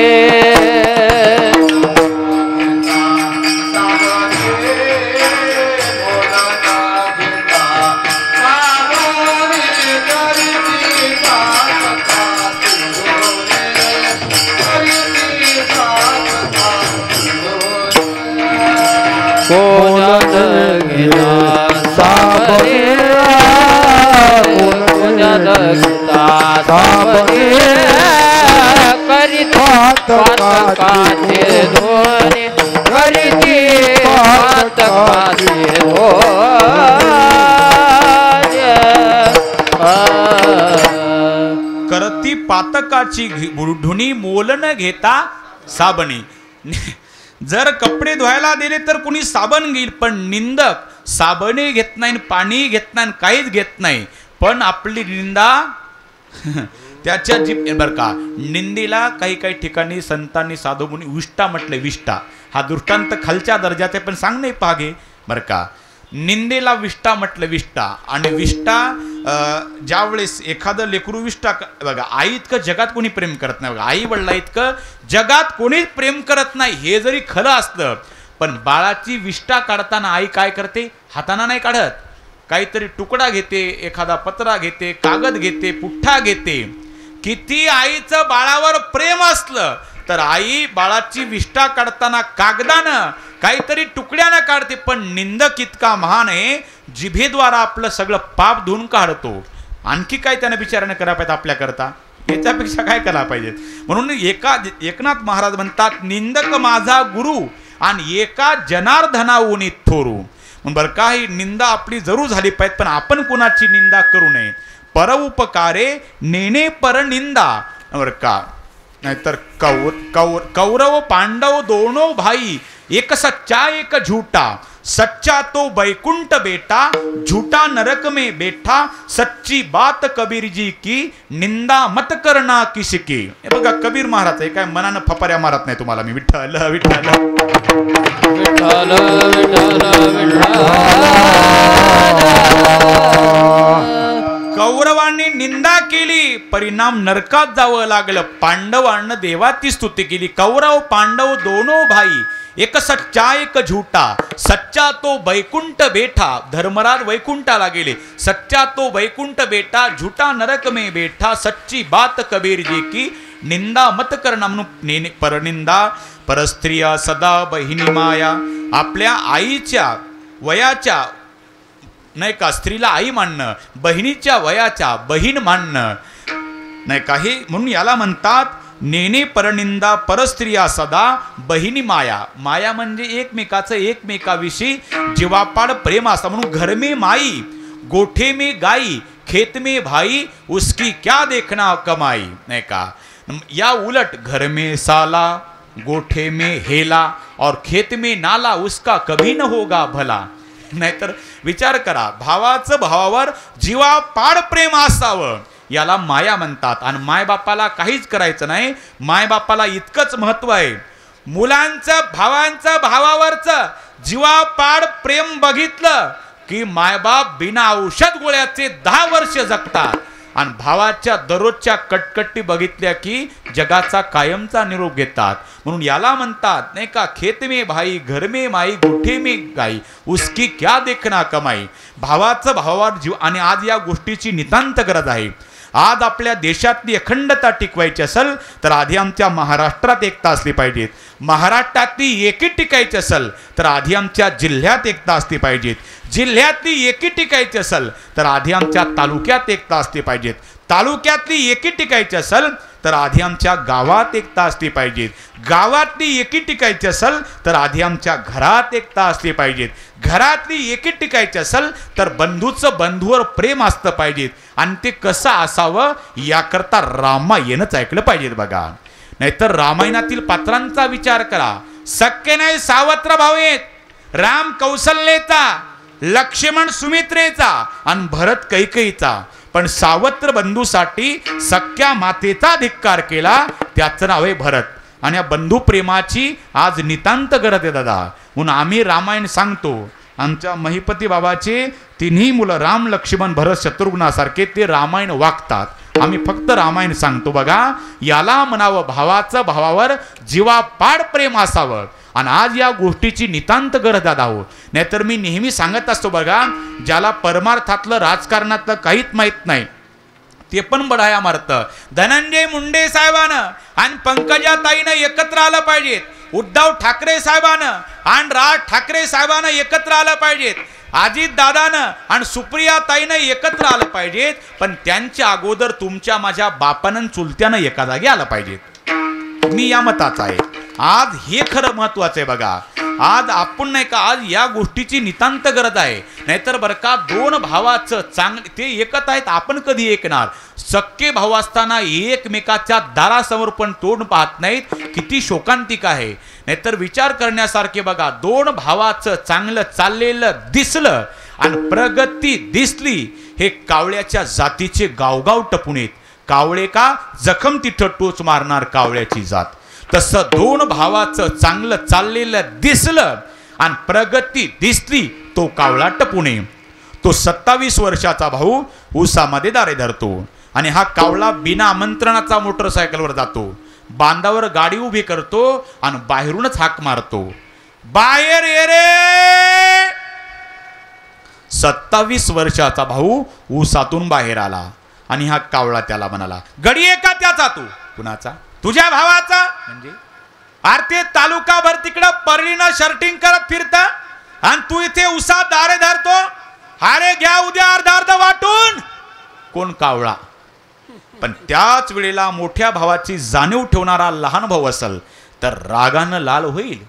वयाचा विचार केला पाटील, तुझ्या वयाचा. मग तर कावळा हादरला, म्हणला अख्खं पेट्रोलचं कॅन आपलं वाया गेलं. वयाचा विचार केला, अरे माझ्या वडिलांच्या वयाचा पण तुझा मी मान राखतो, पण आज सांगण्याची बारी आज तुला सांगतो. अरे लहानपणी आमचे मायबाप मेले, आम्हाला नात्या गोत्याचं कुणीच नाही, काका नाही, काकी नाही, मावशी नाही, आत्या नाही, मामी नाही, कुणीच नाही. गावकऱ्यांनी वर्गणी मिळून आमच्या मायबापाचा 10वा 13वा उरकून दिला आणि 13वीच्या दिवशी माझ्या 15 वर्षाच्या दादाच्या गळ्याला मी पडून रडलो. माझा भैया म्हटला, काळजी करू नको, अरे मला जरी शिकता आलं नाही मी तुला पुण्यात शाळेत शिकायला टाकतो. माझ्या 15 वर्षाच्या दादानं सांगितलं, अरे मायबाप मेले म्हणजे मोठा भाऊ बाप असतो, तुला काही कमी पडू देणार नाही. 15 वर्षाच्या दादानं तिकडं दुसऱ्याच्या हमाल्या केल्या, दुसऱ्याचे गुरं वळले आणि मला पुण्यात शाळेत शिकायला टाकलं. त्यावेळेस माझ्या इतका गावात कोणी शिकला नव्हता. योगायोग माझ्या भावाचं लग्नही जुळून आलं. गरीब घराण्यात तीच पण माय सारखी वहिनी भेटली. तिनेही ठरवलं मी परिसरातली धुणी भांडी करल, पण माझ्या दिराला पदवीधर करून दाखवल. वहिनी तिकडं मोलकरीण झाली, दादा तिकडे हमाल झाला. त्यावेळेस माझ्या इतका गावात कोणी शिकला नव्हता. त्या दोघांना असं वाटायचं आमच्या कष्टाचं पांग फेडल, याला एखादी मोठी नोकरी लागल. माझा दादा आणि वहिनी अख्ख्या तालुक्यातल्या लोकांच्या पाया पडले, पण एकाही बैमानाला आमची दया नाही आली. आता मी इथं उसात दारे धरतो, याला माझा दादा काय करल? वयाचा विचार केला पाटील, तुझ्या वयाचा, माझ्या वडिलाच्या वयाचा पण तुझा मी मान राखतो. नाहीतर परत जर गावागावात जर भावाभावात जर भांडणं लावशील तर जोड्यात थोबाड फोडतो तुझं. नाही काय, म्हणून बंधुप्रेमात टिकणं गरजेचं आहे. नाहीतर एकाच वाक्यात तुम्हाला रामायण आणि महाभारत सांगतो. नाहीतर आमचे महिपती बाबा मागं म्हणत होते, महाराज टोकवाडीत रामायण करा, म्हणून एकाच वाक्यात तुम्हाला रामायण सांगतो. कशाला म्हणतात रामायण आणि कशाला म्हणतात महाभारत, एकाच वाक्यात सांगतो बघा. माझं ते माझं आणि दादाचं तेही माझं, याला म्हणतात महाभारत. कळलं का? महाभारत. आणि कशाला म्हणतात रामायण? दादाचं ते दादाचं आणि माझं तेही दादाचं, याला रामायण म्हणतात. कळलं ना? माझं ते माझं आणि दादाचं तेही माझं, याला दुर्योधन म्हणतात. आणि दादाचं ते दादाचं आणि माझं तेही दादाचं, याला भरत म्हणतात. आणि आज समाजात भरतासारख्या भावाची गरज आहे. म्हणून या मुंडे परिवारांचं, या तिन्ही त्यांच्या महिपती बाबाच्या तिन्ही मुलांचं चंद्रसूर्य असेपर्यंत कायम बंधुप्रेम टिकावं. मी आज या वास्तुशांतीच्या निमित्त ह्याच या परिवाराला मी शुभेच्छा देतो. फार यांनी कष्टातून बघा एवढं उभं केलं, मुलंही नोकरीला लावले आणि सगळ्यांनी मनभर का आपल्या जवळच्या मंडळींना कोणत्या उद्देशानं घरी नाही का भोजनाला बोलवावं, या पवित्र हेतून यांनी हा वास्तुशांतीचा कार्यक्रम आखला. याला म्हणून बरं का, उत्तमची गती तो एक पावेल, उत्तम भोगील जीवखाणी, परोपकार नेणे परनिंदा, परस्त्रिया सदा बहिणी माया. याला आणि विचार करा. आणि मग एक तुकोबाऱ्याकडे गेले, का हो महाराज तुम्ही म्हणता जोडून या धन उत्तम व्यवहारे, पण सगळ्यात उत्तम नेमकं आहे तरी काय? तुम्ही करता काय? महाराज आम्ही शेती करतो. मग बीज भूमी नांगरू, या भांडवलाचा आधारू. मग शेती, बियाणं आणि नांगरण याच्याद्वारे जो उद्योग करतो ना, हा उत्तम जोडून या, हा सगळ्यात मोठा उत्तम व्यवहार आहे बघा. याला उत्तम व्यवहार म्हणतात. आणि याचं आता सरकारचं यावर दुर्लक्ष झालं बघा. म्हणून नाही का उंची कमी होती पंतप्रधान भारताचे नाही का, लाल बहादूर शास्त्री त्यांनी नारा दिला होता, जय जवान जय किसान. त्यांनी सांगितलं होतं की बाबा हो नाही का, आज माझा शेतकरी जिवंत आहे, रात्रंदिवस शेतात काबाड कष्ट करतो. नाहीतर बरं का, शेतकरी 100 क्विंटल धान्य कमावतो. कोणाकरता? 5 माणसाचं त्याचं कुटुंब असतं. 5 माणसाला 10 क्विंटल एका वर्षाला लागतात. मग 90 पोते धान्य शेतकरी कुणाकरता कमवतो? या भारतातल्या बाकीच्या जनतेला कमवतो, त्यांच्याकरता कमावतो. म्हणून जेवताना 2 वेळेला जेवताना कास्तकाराला म्हणजे शेतकऱ्याला कधी विसरू नका. ज्या शेतकऱ्यामुळं आपण 2 टाईमचं जेवण करतो आणि त्या शेतकऱ्याचे लेकरं सीमेचं रक्षण करतात, ज्यांच्यामुळे आपण रात्रभर सुखानं झोपतो, त्या लष्कराला कधी विसरू नका. त्यामुळे आज आपला देश सुरक्षित आहे बघा. आणि प्रत्येक कीर्तनात मी देशभक्ताचं गुणगान करतच असतो दादा हो. विठ्ठल विठ्ठल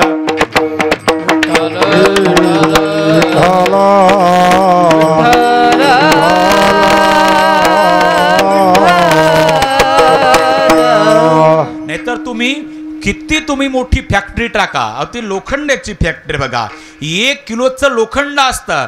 आपण तिथं फॅक्टरी टाकल्याच्या नंतर काय होतं, 900 ग्रॅमचे काहीतरी वस्तू बाहेर पडते. बाकीचं कोणीकडे जातं, वस्तू बाजूला काही सांगता येत नाही. पण विचार करा, शेती इतकी उत्तम आहे. शेतकरी एकच दाना जमिनीत टाकतो, तो भगवान परमात्मा त्याचे 1000 दाणे देतो. विचार करा, देव आपली किती काळजी करतो बघा. म्हणून तुम्ही सांगता तुकोबार आहे की उत्तम व्यवहारानं धन कमवावं. मग काही आम्हाला जोडधंदा सांगा. पुढचं चरण, भूतदया गाये पशु ते पालन, भूतदया गाये पशु ते पालन,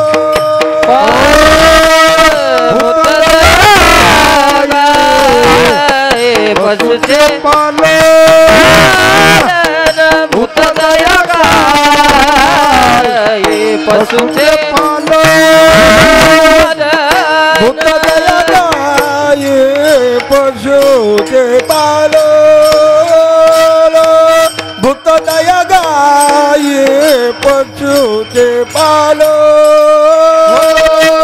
भूतदया गाये पशुचे पालन, भूतदया गाये पशुचे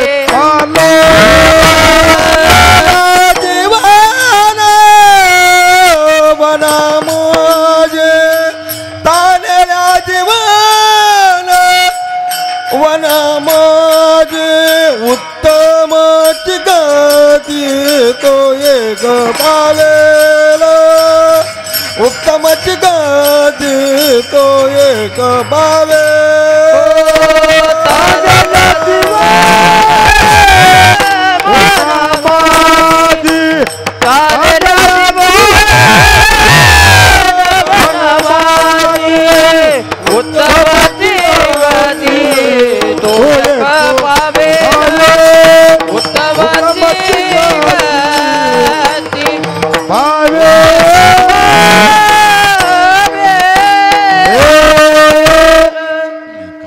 भूतदया गाई पशुचे पाळन, तान्हिल्या जीवन वना माझी. नाही का महाराज, उत्तम व्यवहारानं धन कमवणं म्हणजे बीज भूमी नांगरू या भांडवल ते पहिलं होतं. पण बघा, पहिलं उत्तम शेती, मध्यम व्यापार आणि कनिष्ठ नोकरी. आता वरचं खाली गेलं आणि खालचं वरी गेलं. व्यापार मध्यमच आहे, पण आता उत्तम नोकरी आणि शेती कनिष्ठ झाली. नाही का, नाहीतर हे अनुभव कोणाला येतात? ज्यांची मुलं लग्नाला आले त्यांना हा अनुभव येतात. नाही का, नाहीतर ते 100 एकर जमीन अर्ध्या एकरात वाडा आणि सोयरिकीला पाहुणे घरी आले. पाहुणे आल्याच्या नंतर विचारलं, काय करतो मुलगा? काय करायची 100 एकर जमीन अर्ध्या एकरात वाडा, एकुलता एक, आपण करतो काय? करायची गरज. आता ते पाहुणे आलेले बघायला, मुलगा बघायला आलेले, ते गुलाबजाम सगळं जे काय ते सगळे खाऊन बसले आणि विचारतात, अहो मुलगा करतो काय? पण काय नाही, करायची गरज काय? 100 एकर जमीन अर्ध्या एकरात वाडा, एकुलता एक, आपण करतो, करायची काय गरज आहे? म्हणजे हा शेती करतो असं सांगा ना तुम्ही. मग एक काम करा, आमचे 2 महत्त्वाचे पाहुणे यायचे राहिलेत, ते आल्यावर मी तुम्हाला सांगतो. आणि हे खाऊन गेलेले मोकळे झाले बघा. म्हणून मग एक श्रीमंत गेला एका अधिकाऱ्याकडे, काही करा साहेब, पण एवढा मुलगा चिटकावा नोकरीला, काहीतरी करा. साहेब म्हणले बाबा अरे नोकरी नाही. अहो काय नाही, चपराशाची असू द्या पण द्या, चपराशाची. आणि नाही चपराशी पण नाही. अहो मी पगार मी देतो नंतर अधिकार पगार. मग नोकरीची गरज काय नाही, फक्त एकदा याचं शुभमंगल होऊ द्या, बाकी काही गरज नाही बघा. म्हणजे बघा आता झालं काय, उत्तम नोकरी गेली, व्यापार मध्यमच आहे आणि शेती एकदम खाली गेली. अहो महाराज पहिलं होतं ते उत्तम शेती, मध्यम व्यापार, कनिष्ठ नोकरी, पण वरचं खाली गे खालचं वर गेला असं झालं ना. मग एक काम करा, काय काही आम्हाला जोडधंदा. मग भूतदया गाई पशुचे पालन. बघा भूतदया गाई, कुक्कुटपालन नाही बरं का, पशुचे पालन. नाहीतर ते बघा, नाहीतर ते सरकार मायबापानं संडे हो या मंडे, दुधासारखे पवित्र अंडे. काय कुणी कोण काढते सांगत नाही. अरे कसे पवित्र होतील अंडे, विचार करा बरं का.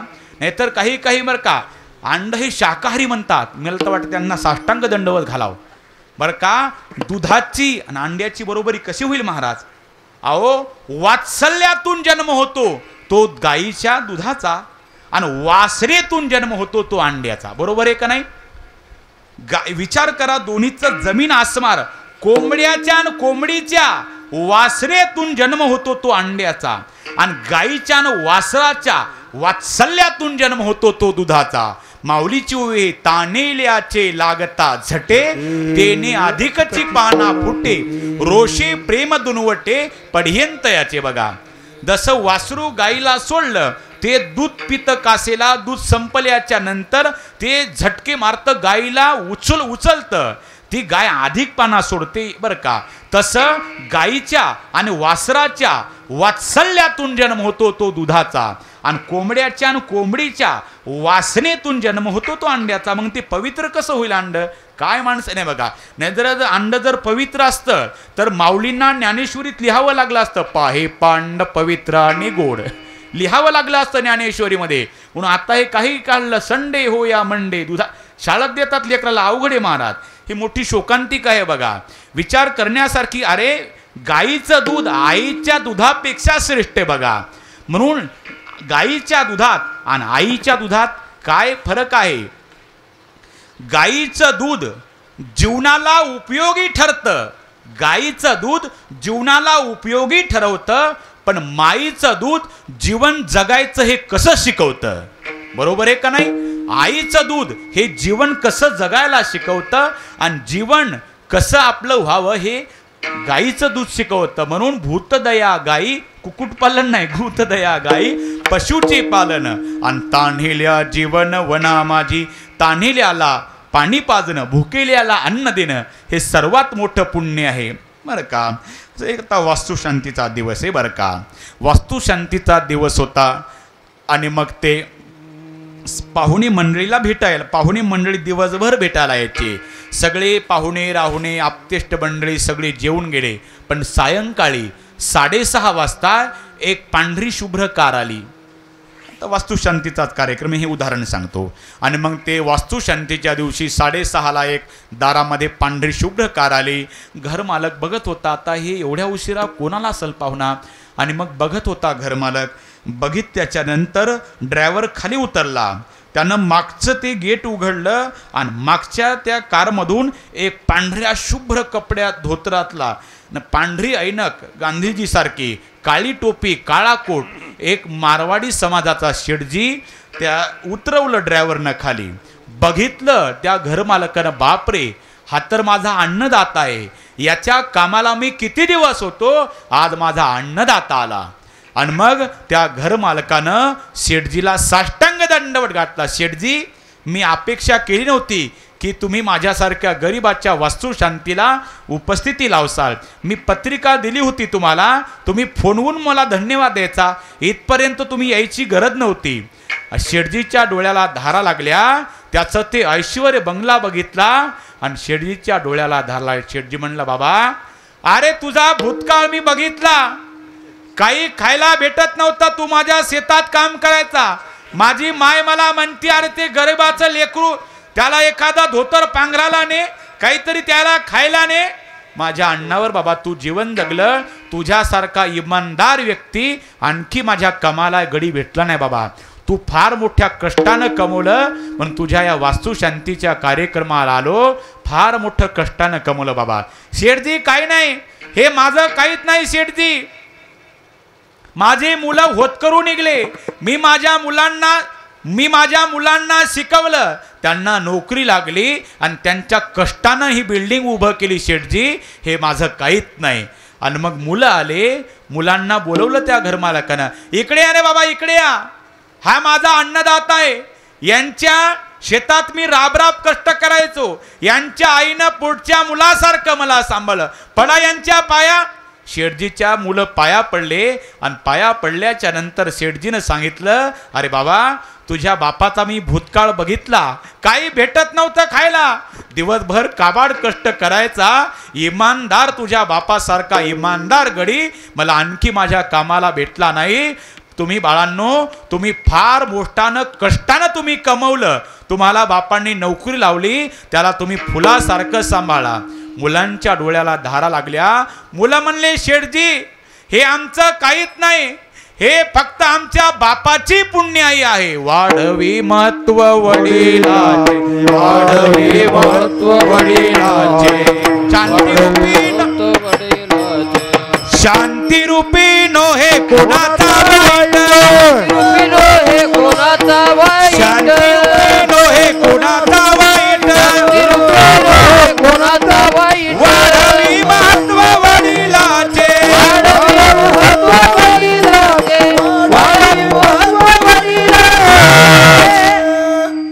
नाही का, शांती रूपी नो हे कोणाचा वाईट, वाढवी महत्व वडिलांचे.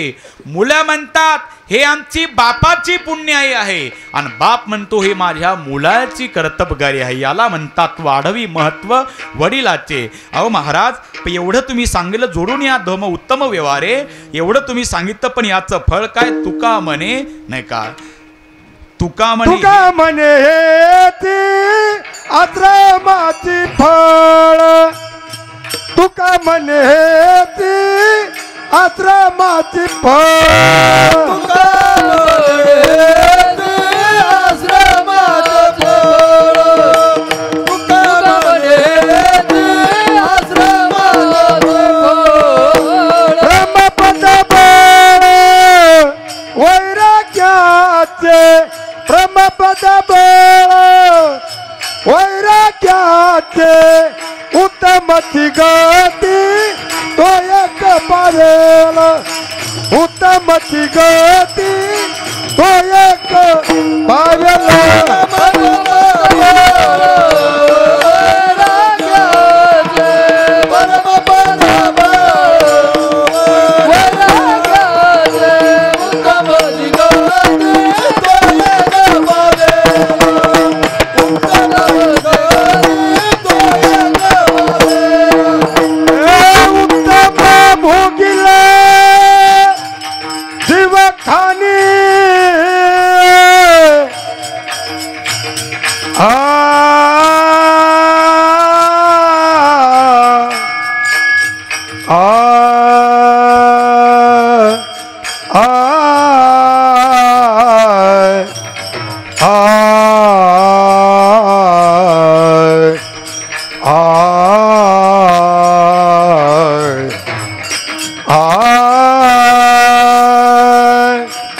उत्तम भोगिला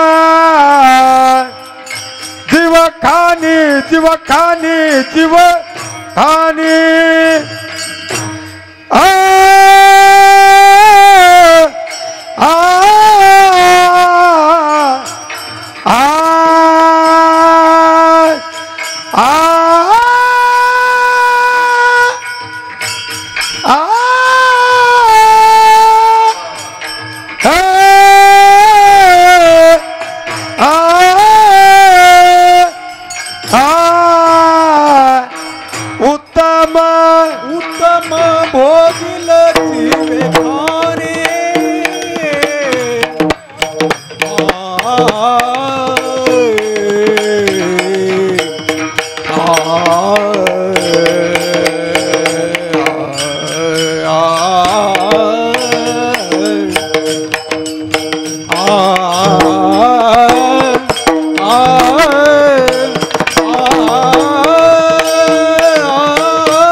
उत्तम भोगिल जीवखाने उत्तम भोगिल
उत्तम भोगिला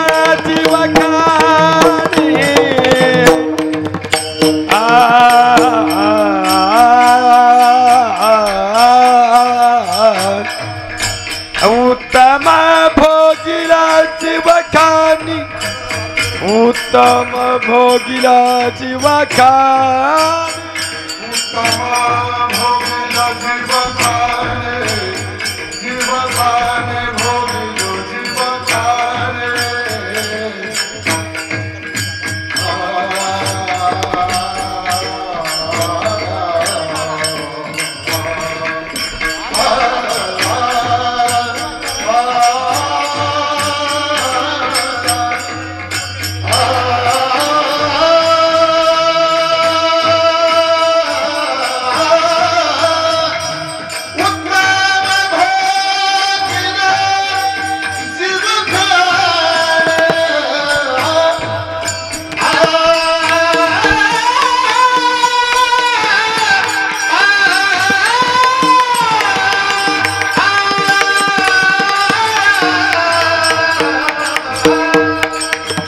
उत्तम भोगिल जीवखाने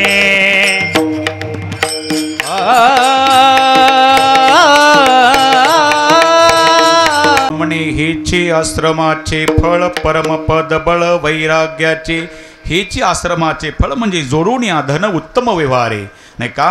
हा गृहस्थ आश्रम नाही का वास्तुशांतीचा हा उपक्रम गोड असा कार्यक्रम त्या महिपती बाबा मुंडे यांनी आखला आणि त्यांची गुरुजींवरची श्रद्धा त्या श्रद्धेला मी साष्टांग दंडवत करतो. त्यांचा सगळा परिवार सुधाकर महिपती मुंडे, गोपाळ महिपती मुंडे, ईश्वर महिपती मुंडे माझी नाही का माझ्या अभंगाचा मी पूर्ण भावार्थ मतीप्रमाणे सांगण्याचा प्रयत्न केला, प्रमाण देऊन का होईन बरं का. साधू संत गुरुजी सांगत असतात की वक्त्याच्या वाणीला धार नसती तरी चालल, पण तुकोबाराचा ज्ञानेश्वरीचा एखादा तरी त्याला आधार असावा. धार नसती तरी चालल पण आधार असावा नाही का. एखादा तरी संत प्रमाणाचा कीर्तनाला असावा पुरावा, नसल तर तो महाराज तसा पुरावा. काहीतरी पुरावा दिला पाहिजे संत प्रमाणाचा, नाहीतर मी इथं गेलो होतो मी तिथं गेलो होतो आणि तिथं असं झालं हे सगळ्यांनाच गप्पा माहिती आहेत नाही का. म्हणून माझ्या गुरुजींच्या कृपेने जे काय मी बोलण्याचा प्रयत्न केला, फक्त तुम्ही 2 ते 4 मिनटं मी घेतो का. प्रत्येक कीर्तनात मी देशभक्तांचा सन्मान करतो आणि आज आमचे देशभक्त आलेत. आमचे कुठे गेले आमचे श्रीधर भाऊ मुंडे आमच्या हेळमून आले बघा. त्यांचा मी नाही का आणखी काही फौजी असतील मी त्यांना साष्टांग दंडवत घालतो. प्रत्येक कीर्तनात नाही का यांचे हे चिरंजीव नाही का देशभक्तीचं ते पण काम करतात, त्यांच्या हातानंच आपण यांचा सत्कार करू. फक्त मी देशभक्तावर का बोलतो याचं कारण आहे का, नाहीतर काहीला वाटेल काय फौजी लोकांकडून महाराजाला काही विशेष पगार आहे का, तसं काय नाही. बघा आपण कोणताही झेंडा हातात घेत नाही, आपण फक्त तिरंगा हातात घेतला का, ज्या रंगामुळे आपली या जगात ओळख आहे त्या रंगाचं नाव तिरंगा आहे. बघा आणि त्या तिरंग्याकरता अनेक जवानांनी आपलं प्राणाचं बलिदान दिलं, म्हणून माणसं पण जिवंत फौजीला जीव लावत नाहीत आणि गेल्यावर मग व्हॉट्सअपला स्टेटस पडतात. म्हणजे जिवंत असताना त्याला रेल्वेत जागा देत नाहीत, ही मोठी शोकांतिका आहे. आणि गेल्यावर मग शहीदाचे नारे गाजवतात, याला काही अर्थ नाही. म्हणून एखाद्या वेळेला तुम्ही देवाच्या मंदिरासमोरून जाताना देवाच्या पाया पडला नाही तरी चालल, पण एखादा देशभक्त आला ना त्याला शलूट मारल्याशिवाय राहू नका, हीच खरी देशभक्ती ठरल. बघा तर विचार करण्यासारखी गोष्ट आहे. ते आपल्या हिंदुस्थानामध्ये सर्वत्र तुमच्या माझ्यासारखे गोपीचंदनवाले असतील तर कारगिलच्या सीमेवर वैऱ्याला कोण अडवणार. एक लक्षात ठेवा, आमच्या देशाच्या जवानाच्या खांद्यावर रात्रंदिवस बंदुका आहेत, म्हणून तुमचं माझं कपाळावरचं चंदनही सुरक्षित आहे. त्यांच्या बंदुका खाली आल्या की आपलं चंदन मिटलंच म्हणून समजा. म्हणून आपण त्यांचा आदर करणं गरजेचं आहे. नाहीतर माणसं नेहमी सांगत असतो, मी माणसं म्हणत असतात दंगा झाला बोलवा आर्मीला, लेकरू बोरमध्ये पडलं बोलवा आर्मीला, अतिरेकी घुसले पूर आला बोलवा आर्मीला. अरे मग 15 ऑगस्ट आणि 26 जानेवारीला बोलवा ना एखाद्या देशभक्ताला, त्यांच्या हातानं होद्यान झेंडावंदन. खऱ्या अर्थानं तिरंग्याची किंमत त्यांना आहे. अरे वाऱ्यामुळे नाही तर सैनिकाच्या श्वासामुळे फडकतो आपला तिरंगा. म्हणून देशभक्त पोलीस असो का फौजी असो, नाहीतर त्या लॉकडाऊनच्या काळामध्ये आमच्या महाराष्ट्र पोलिसांना नाही का पेड्याचे बॉक्सच्या बॉक्स नाही का देशभक्तांनी सत्कार पोलिसांचा केला की बाबा हो आम्ही सीमेचं रक्षण करतो. पण या लॉकडाऊनच्या कोरोनाच्या काळामध्ये सगळी जनता घरात होती, पण सीमेवर रक्षण करणारे देश जवान तिकडे होते आणि आमचे महाराष्ट्राचे पोलीस रोडवर उभे होते. कारण की त्यांनी काय उक्त घेतलं नाही का, त्यांच्या त्या वर्दीची ताकद आहे. त्यांच्यामुळं आज आपण सुरक्षित त्या कोरोनाच्या टाईममुळं आपण जिवंत राहिलो. हे उपकार महाराष्ट्र पोलिसांचे आहेत आणि आज आपले सीमेवर जवान आहेत, त्यांच्यामुळं हा देश आपला सुरक्षित आहे. नाहीतर मुली मुलांकरता मरतात, मुलं मुलींकरता मरतात. अरे मरावं तर आपल्या देशाकरता, आपल्या राष्ट्राकरता, आपल्या धर्माकरता. अरे क्यों मरते हो बेवफा सनम के लिए, 2 गज जमीन तक नहीं मिलेंगी तुम्हारे दफन के लिए. अरे मरना है तो मरो वतन के लिए, हसीना बे दुपट्टा फाड़ लेगी तुम्हारे कफन के लिए. म्हणून संस्कार देतानाच आपल्या मुलाला आपण असे द्यावे, अपने बच्चे को ए फॉर एप्पल नहीं, बी फॉर बॉल नहीं और सी फॉर कैट नहीं, तो अपने बच्चे को A for army, B for border और सी फॉर छत्रपति शिवाजी महाराज बताइए, निश्चित तौर से देशभक्त ही बनेंगे. जहां डाल डाल पर सोने की चिड़िया करती है बसेरा, ओ भारत देश है मेरा, ओ भारत देश है मेरा. जहाँ सत्य हिंसा और धर्म का लगता है पग पग मेला, ओ भारत देश है मेरा, ओ भारत देश है मेरा.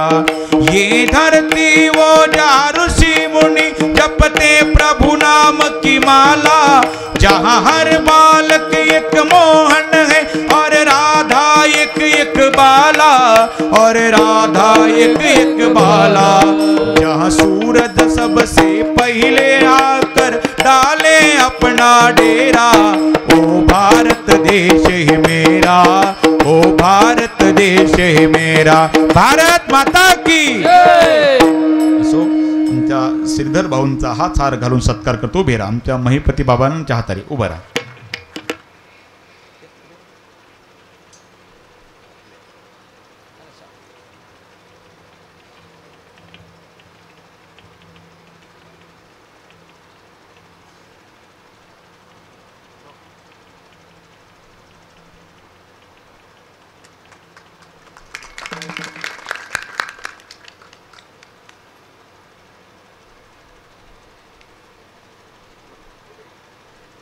नहीं का, कारण कि ये भारत कोई भूमि का टुकड़ा नहीं है, ये जीता जागता राष्ट्र पुरुष है.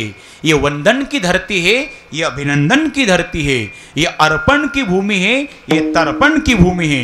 यहाँ की नदी नदी हमारे लिए गंगा है, यहाँ का कंकर कंकर हमारे लिए शंकर है।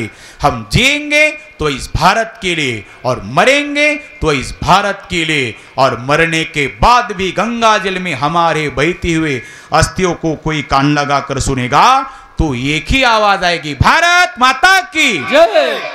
म्हणून कदाचित लता दीदीला म्हणावं लागलं, उनके जरा याद करो कुर्बानी, ये घायल हुआ हिमालय, खतरे में पड़े आजादी, वो जब तक ते लोगों जला कभी भर लो पानी, जो शहीद हुए उनकी कुर्बानी, भारत माता की गोडसं नियोजन मुंडे परिवाराने केलं, त्यांना धन्यवाद देतो।